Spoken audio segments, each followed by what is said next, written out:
본문에 내 사랑하는 아들아, 예수님 안에서 하나님이 말씀하시는데 이 본문과 연결이 되네요.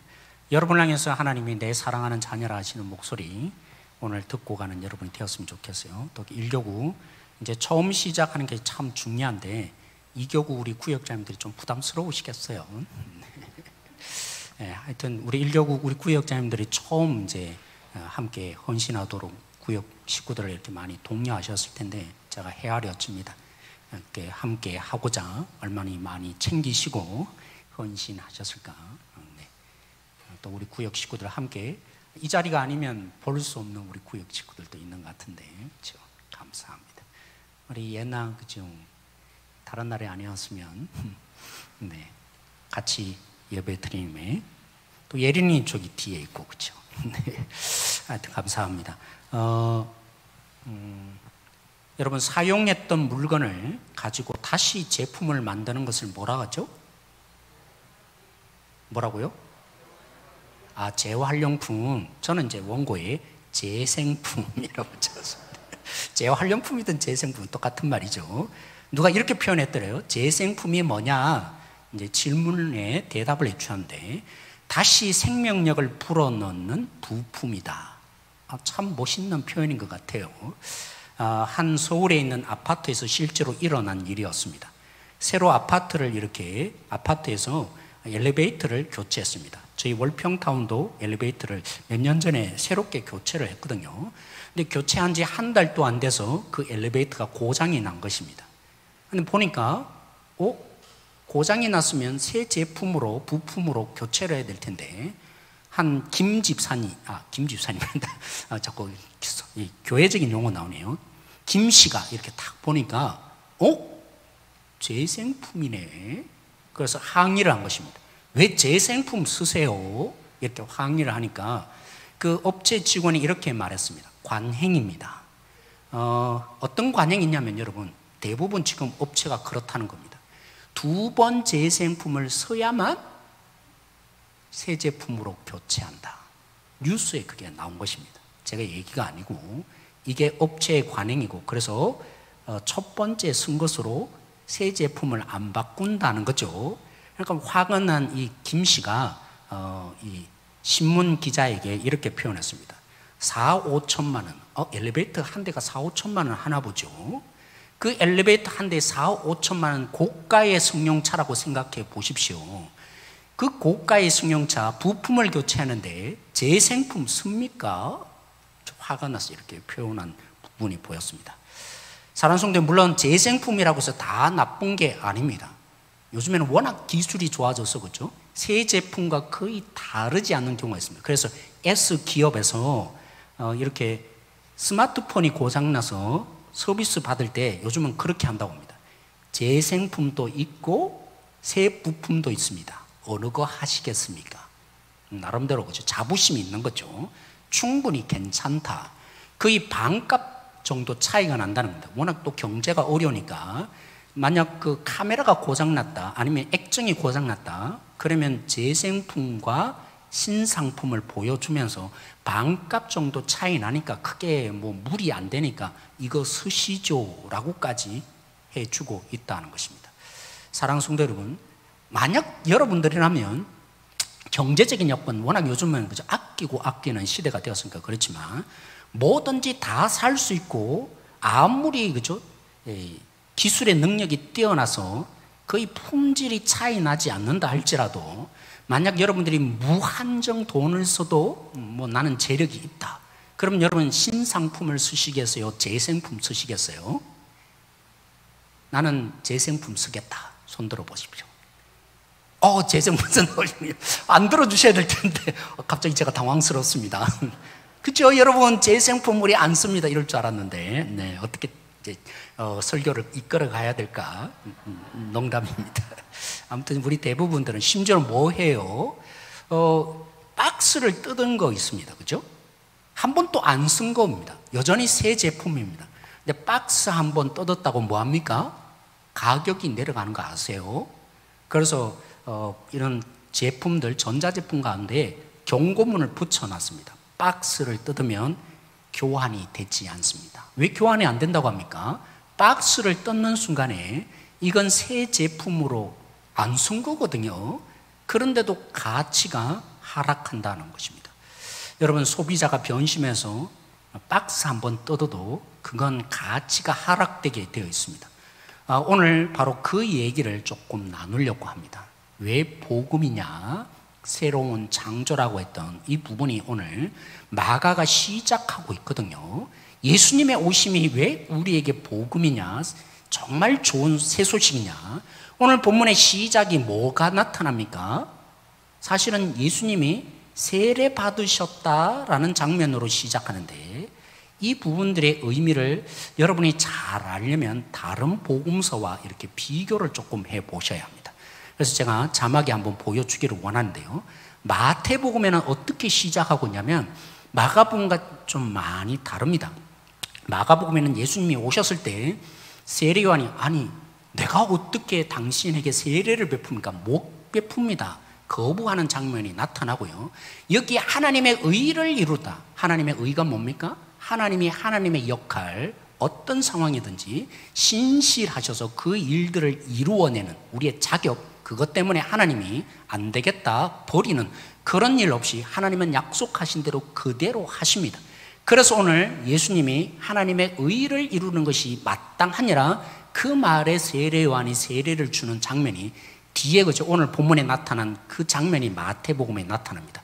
그래서 마태복음의 강조는 세례요한이 좀 거부했고 예수님이 어떤 분인지를 굉장히 부각시키는데 신적인 존재임을 부각시키는데 초점을 두고 있습니다. 요한복음에는요 세례받는 장면이 없습니다. 근데 어떻게 압니까? 요한이 세례를 이렇게 받았다라고 스스로 말해줍니다. 무리들에게. 세상죄를 지고 하는 하나님의 어림. 그래서 요한복음에는 우리의 죄를 지시고 우리의 죄를 없애버리는 어린 양과 같은 역할을 예수님이 하시는 분이다. 거기에 초점을 맞춰서 세례의 장면도 보여요. 그래서 실질적으로 세례받는 장면이 없고 이 세례 요한이 말해주고 있는 내용 속에 예수님이 세례 받았구나 이렇게 알 수 있도록 되어 있습니다.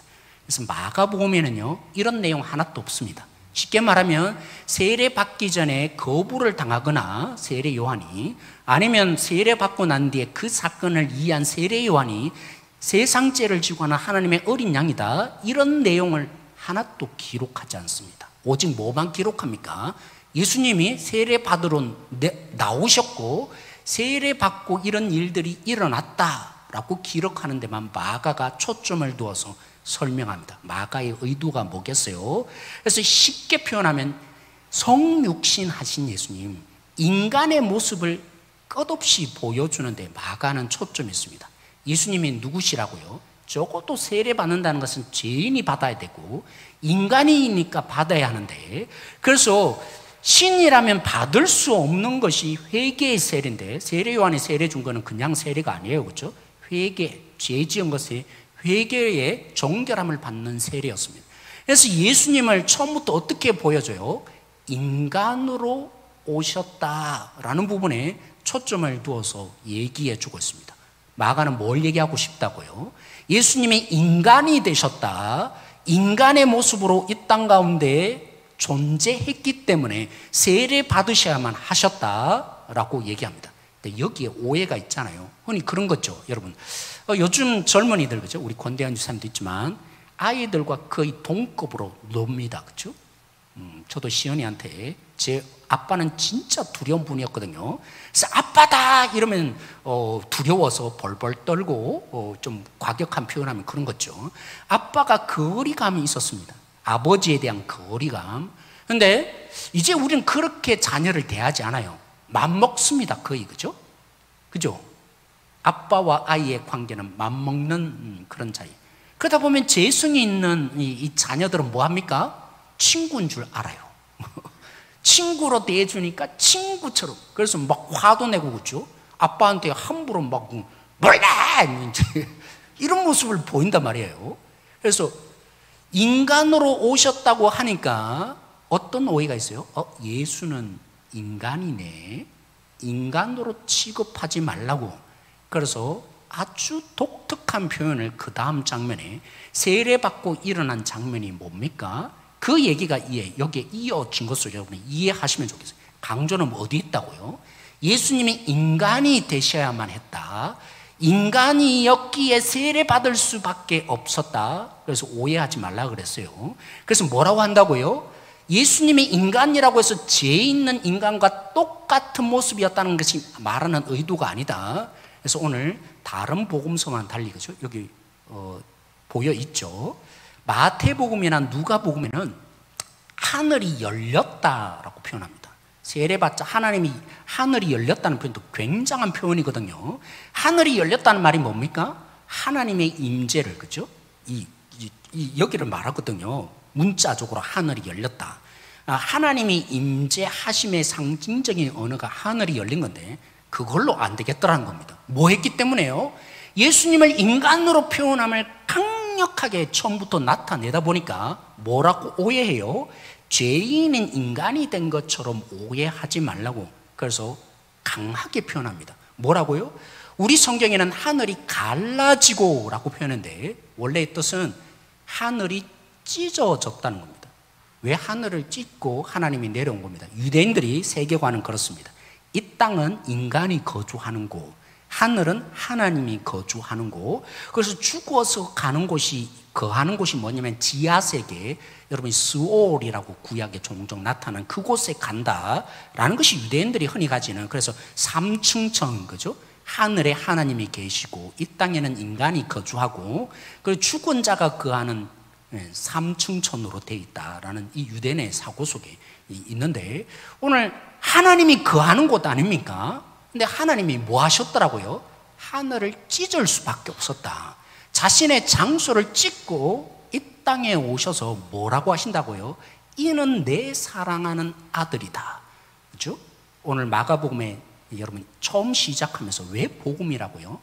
예수님이 그리스도, 나아가서는 하나님의 아들이다 라는 말을 처음 시작한 것이 바로 하나님이신데, 오해하지 말라. 인간이 되었다고 하니까 너희들이 아무렇게나 대하고 아무렇게나 볼 죄 있는 그런 너희와 같은 인간으로 오해하지 말라. 하나님의 아들이신 예수님이다 라고 다시 덧붙여서 오늘 설명합니다. 그런 예수님을 인간이니까 뭐 하신 거라고요? 다음 장면에 보면 예수님이 가신 게 아니라 성령이 그를 광야로 끌고 가셨다는 것처럼 묘사합니다. 마가복음에 오늘 이 설명이 또 한번 대조해 보면요, 마태복음과 누가복음은 예수님이 그 세례를 받고 난 뒤에 일어난 장면, 그렇죠? 40일 동안 광야에 계시다가 시험을 받았다. 오늘 본문은 한마디로 표현하고 있는데 무슨 시험을 받는지 굉장히 중요하거든요. 그래서 마태복음과 누가복음에 세 가지 시험에 대해서 기록하고 있습니다. 어떻게 시험 받았고 그 시험의 내용이 뭔지 우리에게도 도전이 되고, 예수님이 그 시험을, 예를 들면 그런 거죠. 돌이 떡덩이가 되게 하라. 우린 종종 그 설교를 많이 들으셨을 텐데 굉장히 중요합니다. 우리의 신앙생활에. 근데 마가는 이거 다 생략합니다. 왜냐하면 저도 가끔 그럴 때가 있거든요. 제 설교에 이렇게 정신이 빠지다 보면 특송을 해야 돼요. 그래서 오늘도 제가 절대로 잊지 말아야지. 뭔가 전해주고 싶은 얘기가 있을 때 앞에 거 다 잊어버린 거 있잖아요. 막 이거 전해주는 것에 너무나 이렇게 관심이 있다 보면 뭘 다음 순서로 해야 될지를 다 잊어버리고 빨리 전하고 싶은 그 마음이 설교자에 있어요. 마가도 오늘 마찬가지입니다.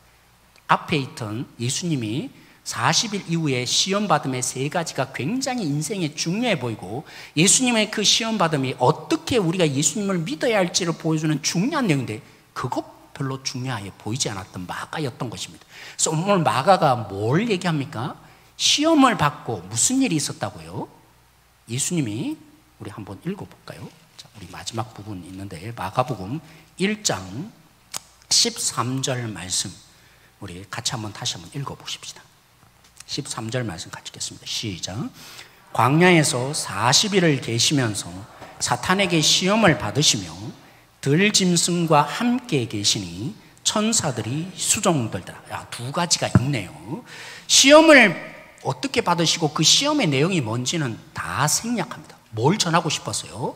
인간이 되신 예수님을 우리에게 보여주고 나아가서는 시험 이후에 예수님에게 일어난 이 일에 집중하고 있으니까 앞에 거 다 생겨. 빨리 이 얘기를 해주고 싶은 겁니다. 무슨 얘기요? 첫째는 뭐가 있었다고요? 들짐승과 함께 계셨다. 여러분, 들짐승이란 뭐 생각이 나세요? 뭐 요즘 옛날에 보니까 서울에도 뭐가 너구리가 나타나서, 그죠?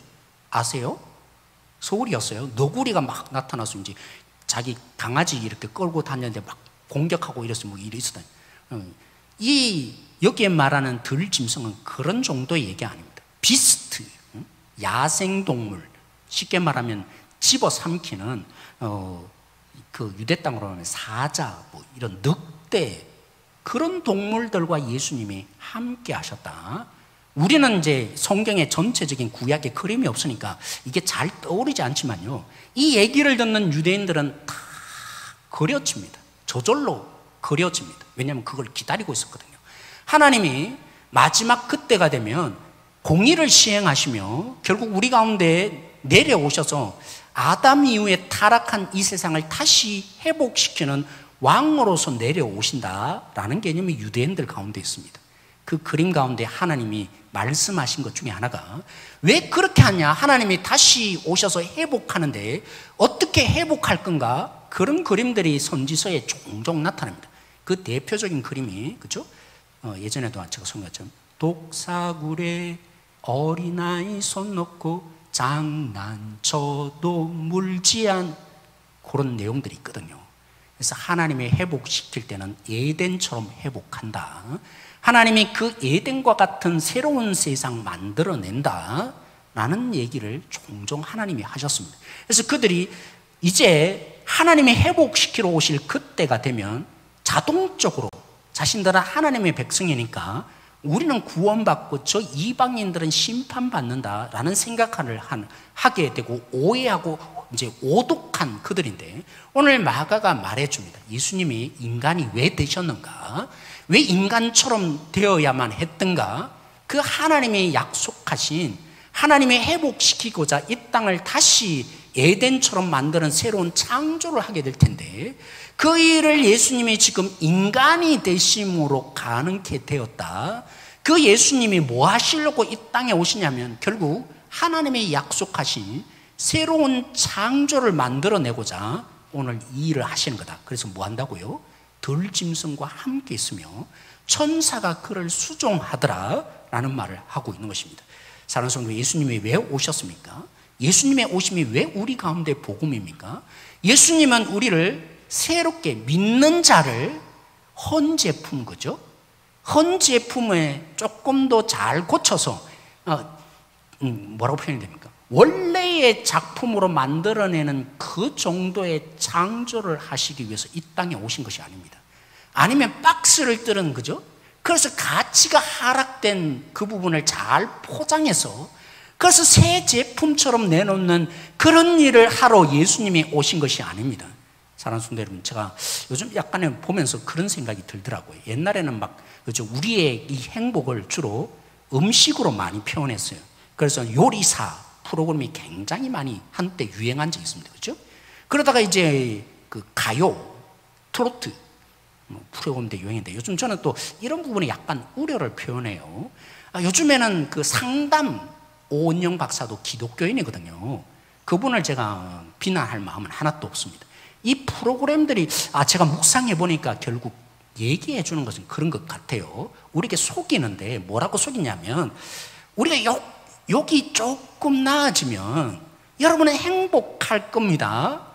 그렇게 자꾸 우리를 설득시켜요. 상담을 잘 받아서 이 상처난 부위에, 그죠? 후시딘 바르고 그 잘못된 부분을 고치면 우리는 행복한 인생이 될 겁니다.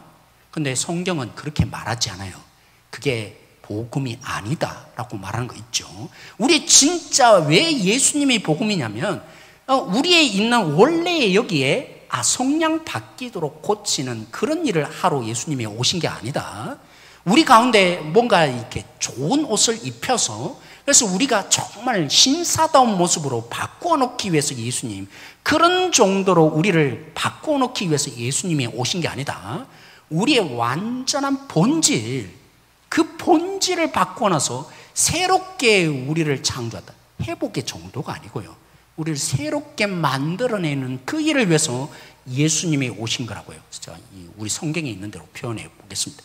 여러분 로마서 7장 24절 25절 말씀 우리 함께 한번 읽어보았으면 좋겠어요. 로마서 7장 24절 25절 말씀입니다. 같이 읽겠습니다. 시작. 오호라 나는 곤고한 사람이로다. 이 사망의 몸에서 누가 나를 건져내랴. 우리 주 예수 그리스도로 말미암아 하나님께 감사하리로다. 그런즉 내 자신이 마음으로는 하나님의 법을, 육신으로는 죄의 법을 섬기노라. 네, 여러분 우리의 이 모습을 새 옷으로 사 입힌다고 우리가 달라집니까? 사람들은 속아요. 아, 정말 멋있어 보이네.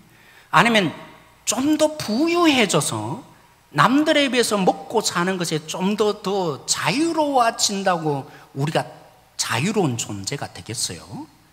아니면 높은 자리에 올라서 내가 명령하면 그 말에 복종하는 그런 내 존재가 되는 것으로 우리는 세상은 끊임없이 그 얘기를 합니다. 거짓 정보를 줍니다. 그러면 당신 행복해지고 당신은 달라져 보입니다.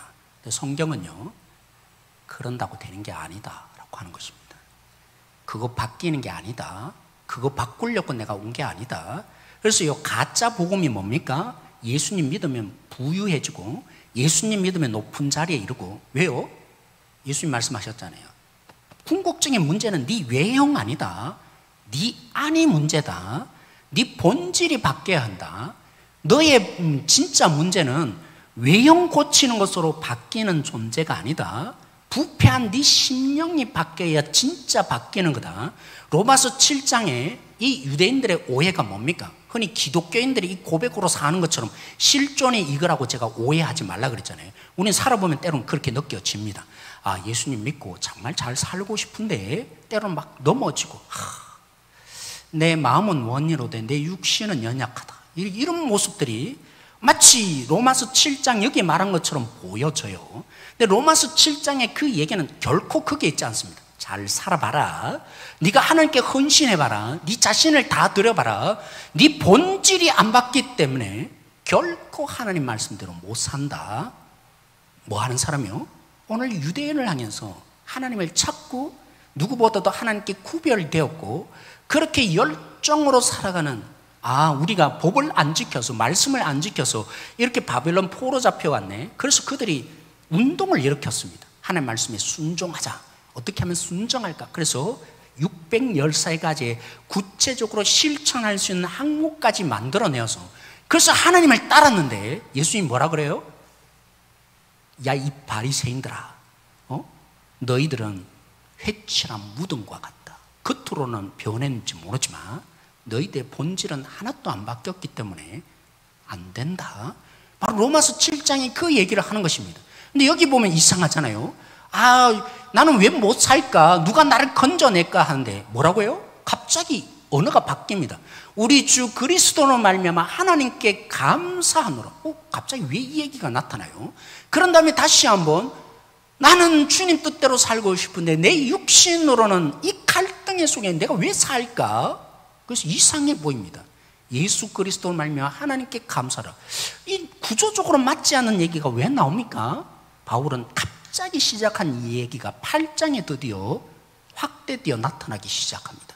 예수님이 믿는 자에게 열심과 최선으로 바뀌지 않는, 우리 본질이 바뀌지 않는, 우리에게 예레미야 31장 이후에 말한 것처럼 우리 마음에 기록하는 그 성령으로 우리 본질을 바꾸러 오신 예수님이다. 그래서 우리는 열심과 최선과 노력의 사람으로 외형을 바꾸며 사는 존재가 아니라 우리 본질이 바뀌어서 물론 완벽하게 살지는 못하지만 주님 뜻대로 살아가고자 하는 열망이 일어나고, 예전에는 판판이 넘어질 수밖에 없는 우리들이 이제는 99번 넘어지더라도 한 번은 다른 삶을 살아가는, 뭐 때문에요? 예수님이 인간으로 오셔서 우리를 다시 창조하신 부패한 이 심령을 고쳐내는 온전한 사람으로 바뀌었기 때문입니다 라고 마가는 그렇게 그래서 예수님이 이 일을 하셨고 새로운 창조를 이루어낸 사람, 그것이 그리스도인입니다 라고 설명하고 있는 것이죠. 그래서 만약 외형 조금 바뀌는 것이라면 오늘 마가의 독자처럼 주님 믿는데 고난이 있잖아요. 그렇죠? 그렇잖아요. 주님 믿다 보면 이 마가의 독자들에게 왜 이 복음서를 쓴 거예요? 아니 예수님 믿었는데 관직에서 쫓겨나고 때로는 핍박을 받고 그런 환난 속에 있는 이들이 도대체 예수님 믿어서 왜 이런 거냐고, 진짜 변화가 뭔지를 그들 아직도 완전히 이해하지 못했기 때문입니다. 예수님 무엇 때문에 이 땅에 오셨고 궁극적으로 그들에게 무슨 역사를 일으켰는지, 예수님이 오셔서 무슨 일을 하고자 하셨는지, 십자가에 죽어서 물질 조금 더 얻고, 어떻게 보면 더 얻는 게 아니죠. 굉장히 오늘날 중요하잖아요. 우리 건강 나아지는 거 물론 중요합니다. 그거 필요 없다는 말이 결코 아닙니다. 무엇이 고쳐져야 되냐면 우리 본질이 바뀌어야 되는데, 그냥 있는 제품에서 좀 더 나은, 그죠? 습성 조금 바꾸고, 또 우리가 좀 말 잘못하는데 아무렇게나 말하던 사람이 말도 조금 더 잘하는 그런 정도로 재생품, 아니면 그 포장지 조금 더 바꿔서 그래서 나은 사람으로 이제는 습성이 바뀌는 그런 정도가 아니라, 이것과는 비교할 수 없는 우리 자체를 바꾸시는 일을 예수님이 하기 위해서 이 땅에 오셨다. 그래서 그 예수님이 이 일을 해내셨다. 그러니 여러분이 지금 당하고 있는, 겉으로는 옷이 벗겨지고서 여러분의 속살이 드러나고 때로는 관직에서 내려와서 내 위치가 낮아지지만 여러분의 근본적인 새로운 피조물로 바뀐 이 역사가 여러분에게 있는 것을 보고 진짜 복음의 사람으로 살아가는 이 기쁨을 놓치지 마십시오 라고 마가가 얘기하고 있는데, 그렇죠? 오늘 우리가 나중에 우리 함께 부를 찬송, 여러분 이 찬송 몇 장이죠? 우리 함께 부를 찬송, 그죠? 몇 장입니까? 네, 우리 64장 함께 부를 텐데요. 여러분 이 찬송은 원래 누가 지었어요? 여러분 보시면 있잖아요. 64장 펼쳐보면 베토벤이 지었습니다. 그죠? 맞죠? 여러분 이 베토벤이 지은 이 찬송이 원래 찬송이 아닙니다. 그럼요, 교향곡 9번 합창에 가사가 붙은 겁니다. 그게 지금 이 곡이에요. 동독과, 이게 왜 유명해졌냐면 동독과 서독이 서로 분쟁하고 나누어지면서 서로 적대시하고 장벽이 놓여 있었잖아요. 근데 그들이 함께 이제 한 팀을 이루어서 올림픽에 나가게 된 적이 있습니다. 우리도 국기를 그죠? 파란색으로 해서 이렇게 연합팀을 이루었을 때 했잖아요. 그런 것처럼 그들도 이제는 동독 서독 색깔을 내지 않고 금메달을 따거나 하면 이 곡을 불렀거든요. 이 가사를 붙여서. 그래서 이 곡이 불려지고 결국에는 뭐였어요? 그 장벽이 무너지고, 그래서 유럽에 있는 나라들이 감동을 받고, 야 이건 죽었다 깨어나도 안 되는 일이야, 어떻게 동독과 서독이 한 나라로 되어서 될까, 이런 마음이 컸던 거죠. 근데 실제로 그렇게 그죠? 함께 올림픽도 치르면서 장벽이 무너지고 그러면서 이 노래 불렀던 그 올림픽의 상황들이 기억나기 시작한 거예요. 그래서 유럽에서 이 노래들이 계속적으로 이렇게 인기를 얻기 시작했다는 것입니다. 사랑하는 성도 여러분, 우리에게는 이와는 비교할 수 없는 일이 일어난 거 아세요? 하나님과 원수 사이인 우리, 그 장벽을 뛰어넘는 우리에게 왜 하나님이 용서하시며 우리를 받은, 우리는 이제 이 부분만 많이 확대하잖아요. 우리 죄를 위해서 십자가에 죽고, 그래서 우리에게 죄값이 다 치루어져서 하나님이 우리 미워하지 않는다, 하나님의 자녀 되었다. 그런데 오늘 마가는요 그 부분만이 아니라는 겁니다. 하나님이 우리를 보실 때 왜 새롭게 보느냐? 예수님에 의해서 이제는 새롭게 창조되었기 때문이다. 하나님의 가장 걸작품으로 우리를 창조하셨기 때문이다. 그래서 하나님이 우리를 원수로 전혀 여기지 않는다. 하나님의 놀라운 피조물인 우리가 되었기에. 그래서 유대인들아 이렇게 보지 말라는데, 에베소서 2장처럼 보니까 아이고 이은순 권사님 이방인이네, 복음을 다시 보랍니다. 그 과거에 그렇죠? 겉으로 드러난 포장지 다 사라졌다. 이제 하나님이 새로운 포장지 정도가 아니라 새롭게 우리를 빚어주셔서, 그래서 우리는 다 새로운 하나님의 백성으로 하나님께 예배하며 나올 수 있는 이 장벽이 무너지는 일들, 그게 우리 아니에요. 그죠? 유대인에게는 도저히 받아들일 수 없는 우리들이 어떻게 하나님의 백성으로 함께 섬기며 그들이 이 기준들을 다 제거합니까? 유일한 이유는 예수님이 이 땅의 인간이 되셔서, 그래서 이 땅 가운데 오직 그 인간으로 오셨던 이유는 죄 용서 측면으로 끝나지 않고 우리를 완전히 하나님 앞에서 새롭게 빚으셨다. 헌 제품이 아닌 거야. 그렇다고 해서 막 이렇게 고쳐서, 그죠? 좀 성격 좀 바꾸고 좀 외양 포장지 조금 바꾸는 그런 가치에 하락된 기성품, 전시품, 그런 정도로 하나님 가치로 우리 여기지 않는다. 하나님의 새로운, 이런 말할 수 없는 새로운 가치로 만든 존재가 우리가 된 거다. 누가요? 예수님을 믿는 자에게 이런 존재로 하나님이 만들어내셨음을 보라는 거죠. 그래서 유대인들이 이 장벽들, 조건 내세우고 이런 부분의 기준이 맞아야 한다. 그거보다도 더 큰 가치가 있었네. 그래서 그들이 허물고 함께 주를 예배하는 이런 놀라운 일들이 일어나게 된 것입니다. 오늘 우리가 함께 이 말씀으로 함께 기도하기를 원하는데요. 우리를 볼 때마다 그럴 수 있어요. 옛날과 내가 뭐가 다른가? 예수님 믿어나 지금이나. 왜냐하면 수없이 들려주는 목소리가 세상의 목소리는 거죠. 옛날에 들었던 그 얘기로 여전히 나를 보거든요. 그들이 볼 수 없는, 그들이 이해할 수 없는 믿음의 눈이 열려야만 나를 이렇게 새롭게 만들어주신 하나님이 보일 텐데, 그들의 기준은 여전히 그들이 가지고 있는 기준으로 우리를 자꾸 얘기해주고 또 들려줄 겁니다. 너 변하지 않았어. 너는 옛날 그 존재 그대로야.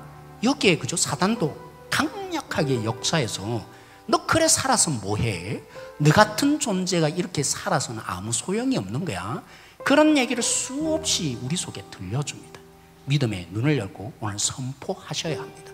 예수님 믿는다는 의미가 뭡니까? 우리는 복을 받았는데 세상에서 바꿀 수 없는 성격 조금 바꾸고 우리의 지위 조금 나아지는 외형 바꾸는 것과는 비교할 수 없는, 하나님이 우리를 새롭게 만들어 주셨는데 새로운 제품입니다. 새 제품입니다. 세상에 그 어떤 것으로 만들어낼 수 없는, 예수님만이 할 수 있는 새로운 작품으로 우리를 하나님이 창조해내신 것입니다. 이 믿음을 가지고 오늘 기도하시길 원합니다. 그래서 어떤 얘기가 들리든지 흔들리지 마세요. 하나님의 새로운 작품인 것을 놓치지 않는 우리가 되어지길 원하고요. 그렇게 새로운 창조의 예수님의 모습으로 바뀌어갈 존재임을 우리가 기억하십시다. 조금 더 돋보이기 위한 그 가치에 매달리지 마시고, 내 본질에 바뀌어지는 이것을 하나님이 하셨다면 교회에 할 일이 뭐겠습니까? 우리 자녀들에게 그저 해야 할 일이 뭐겠습니까? 바로 이 복음이 예수님 믿으라는 정도가 아니라 너를 새롭게 만들기 원해. 조금 더 인정받는 거죠. 참 성품 좋네. 그거 틀렸다는 말이 결코 아닙니다.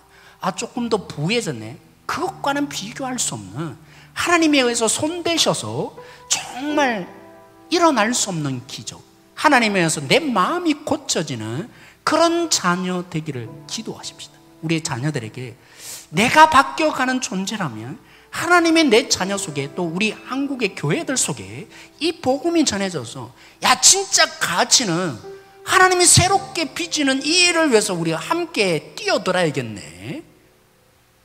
자꾸 외형 바꾸는 거예요. 좀 더 좋은 건강 얻고, 조금 더 좋은 양복 입고, 돈 많이 더 벌어서, 그죠? 조금 더 좋은 편안한 삶을 살고, 그래봐야 바뀌지 않은 내 모습을 하나님이 보십니다. 하나님은 우리를 빚으시길 원하십니다. 완전히 달라진 존재로 하나님이 기뻐하시는 새로운 사람으로 바꿔가기를 하나님이 원하시는 이 아버지의 마음이 우리 교회 속에 흐르기를 원하고, 이 복음을 붙들고 살아가는 우리 가정들이 되어줬으면 좋겠어요. 우리 함께 이 시간 이 마음으로 같이 기도하기를 원합니다. 같이 기도하시겠습니다.